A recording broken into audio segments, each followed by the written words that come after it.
Hi, it's Dwyer, gamblersadvisory.com, dwyerboxingnews.com. Well, Robert Guerrero busted earlier today with a firearm at JFK Airport in Queens. The Queens District Attorney's Office has announced that they're going to seek 4 felony charges against Robert Guerrero. Now understand, the Queens DA is no joke. I was raised in Queens. Guns aren't viewed favorably in Queens. Understand, too, that there's no way to sweep this under the rug because New York has such an active media market. There are a lot of newspapers, folks. The New York Post, the New York Daily News, the Gray Lady, the New York Times, Newsday. You can imagine this story is going to be reported by many newspapers. If you're the Queens DA at a time when the mayor of New York City, Michael Bloomberg, is one of the foremost gun control advocates in the country, right? He was recently on one of these national magazines.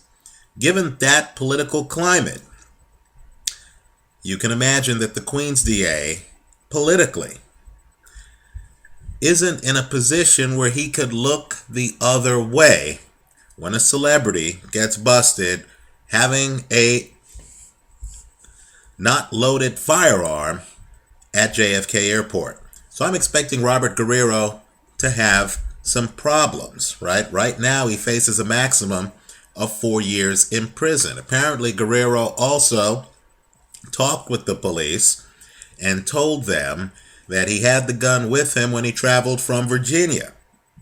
If that's true, he's made a mistake. You know the Miranda warnings. You know the situation. Anything you say can be used against you. I know the police officer you're talking to looks sympathetic. He's going to write a police report. That's going to look like a party admission. Let's talk about his fight against Floyd Mayweather. Understand the problem. There are corporate sponsors involved, right? You know, when you're watching a fight and you see beer banners hanging and they'll even, plug in, this fight is brought to you tonight by blah, blah, blah. They might say, HBO and some beer company presents. Well, corporate sponsors in this political climate, where we're having a national dialogue here in the United States on gun control, might shy away from spending the money on a fight involving a guy who's under criminal indictment, right? That's the situation here. Now, if, I'm not saying it will, but if this fight falls apart because corporate sponsors are edgy, and people feel that there's something wrong here, and they don't want the storyline in the background of the status of his criminal indictment to continually be part of the story, right? If it falls apart, is there a replacement fighter that Floyd Mayweather can fight the weekend of Cinco de Mayo? They were going to fight May 4th, right? Understand, Cinco de Mayo is a huge boxing day, right? It's one of the premier boxing days in the United States and in Mexico, right? Huge day. Who could step in at this late hour to replace Robert Guerrero if he needs to be replaced? And as I said before, unfortunately, Guerrero had the gun across country in New York City. Any criminal proceeding would take place in New York City, literally thousands of miles away from Las Vegas, right? It's going to be very difficult to be dealing with criminal charges in New York City while preparing for a fight set to take place in Las Vegas. So let's talk about the guys who would be credible opponents for Floyd. And keep in mind, you would have to be world class, right? You would also have to be in shape. You have to be able to make weight.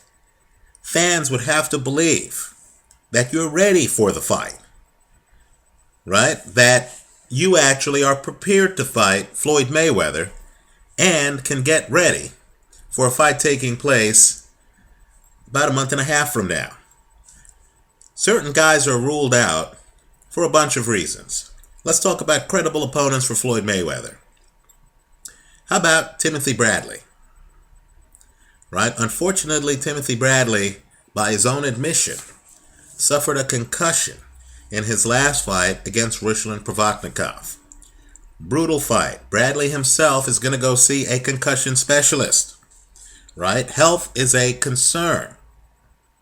I believe health right now is Timothy Bradley's top priority. I don't think the public would buy a fight between a guy who just got a concussion and Floyd Mayweather so soon after the concussion. I think Timothy Bradley's ruled out of this one. Right? Sergio Martinez. Martinez is a middleweight. Right? The Floyd fight was going to be a welterweight fight. I believe that the weight gap is just too great to overcome. So even if Martinez wanted to get out of his fight with Martin Murray, and it's unclear whether a fighter can, right? Because keep in mind, the arena people are involved. Boxing has different promoters for different events, right? You don't want to get sued by someone who stood to make a profit off of your first fight if you cancel that first fight to fight somebody else, right? So I believe Sergio Martinez, because weight is an issue, wouldn't be credible as an opponent for Floyd on May the 4th. Saul Alvarez is fighting Austin Trout. Now the fight is to take place a little bit before the Floyd fight. Theoretically, Canelo is in fighting shape and would be ready 2 weeks later to fight Floyd Mayweather. Keep in mind, there is a bit of a weight difference, right? Canelo, 154. Floyd preparing for a 147 fight. More importantly, though, I don't believe the fight would take place because apparently they have sold more than 30,000 tickets for the Canelo-Austin Trout fight. That's a blockbuster fight. This is an opportunity for Canelo to show his drawing power as a headliner, not on the card, but at the top of the card, right? Also, again, as I mentioned earlier, there's a lot of money going around. A lot of people stand to make a lot of money off that Canelo-Trout fight. You can imagine the people in San Antonio, right? The arena people putting on the fight. And if a fighter were to pull the plug on an event that looks like it's going to be a sellout, right? That fighter stands the risk of being sued by a host of people.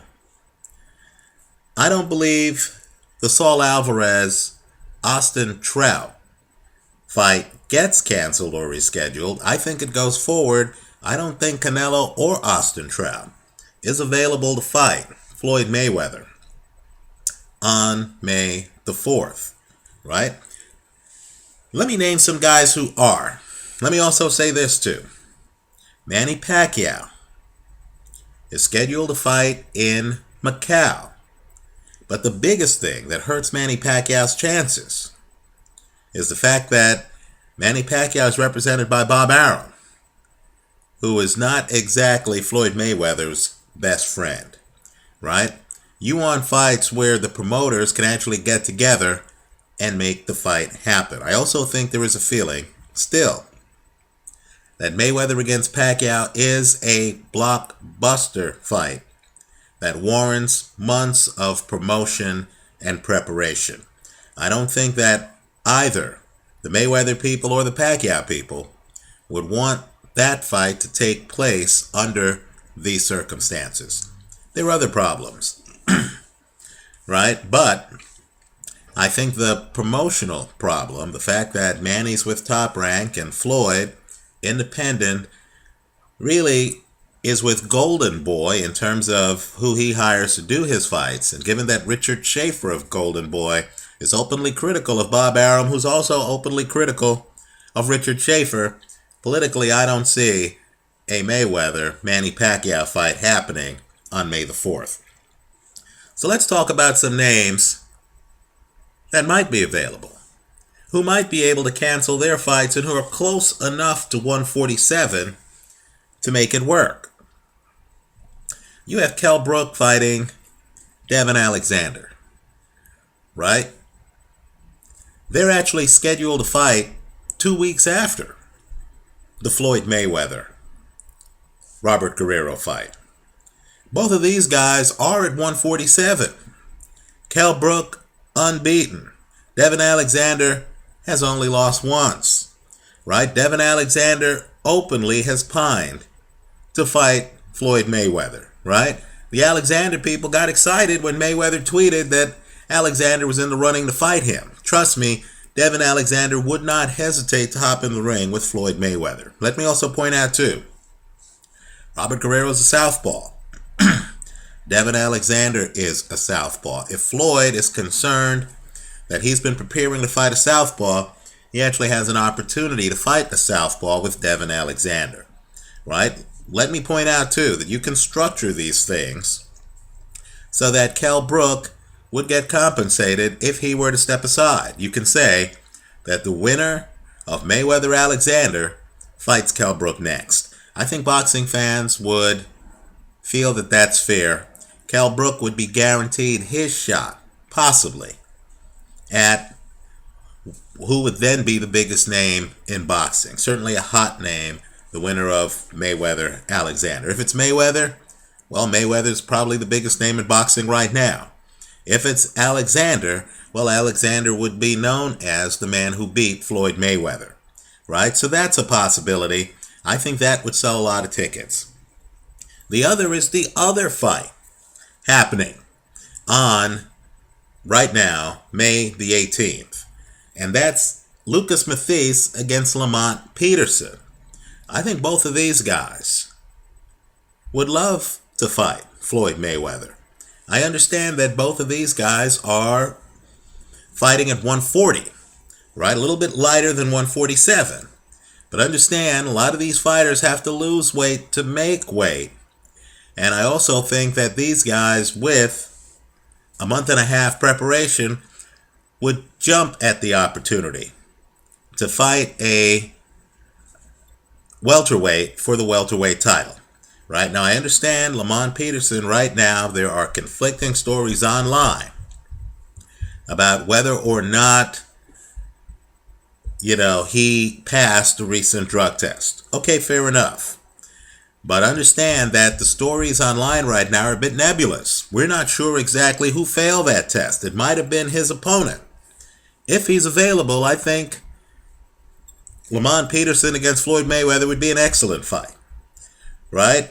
Lucas Matthysse, I think, would be a great fight because Lucas Matthysse, in my opinion, is one of the hardest punchers pound for pound in the sport, right? Lucas Matthysse, according to many, may have beaten Devin Alexander in their close fight and may have beaten Zab Judah in their close fight. Keep in mind, if you're building legacy, as Floyd Mayweather seems to want to do, right, then, if you have a choice between fighting Devin Alexander or a guy who's widely viewed as having beaten Devin Alexander, you might take the latter, not the former.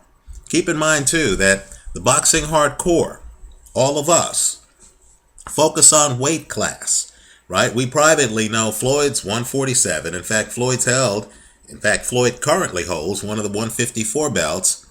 Lucas Matthysse is 140. And so to us, we may feel that Matthysse has a punch at 140. It's unclear whether it would carry to 147, right? But let me say, what I've found is that the boxing public doesn't really look at nuance like that, right? Casual fans just see a guy with great highlights. And if you want to see a great highlight, look at Lucas Matthysse' win over Mike Dallas, right? Fighting against Floyd Mayweather. And of course, you can imagine the ad campaign would include, shots of Lucas Matthysse against Devin Alexander, and would try to make the argument that Matthysse beat Alexander but got robbed in a fight in Alexander's hometown of St. Louis. Right? So, to sum up, 4 guys, in my opinion, are available to step in if needed to fight Floyd Mayweather, who, in my opinion, would have credibility, would generate international buzz. They are Kell Brook, Devin Alexander, Lucas Matthysse, and Lamont Peterson. Right? These guys have been training for a fight to take place in May. Theoretically, all of them should be prepared to fight. Right? And all of these guys are legitimate world-class fighters. Right? So, if Guerrero steps aside, those are the 4 names I would suggest. Let me hear yours, right? We're all fight fans here.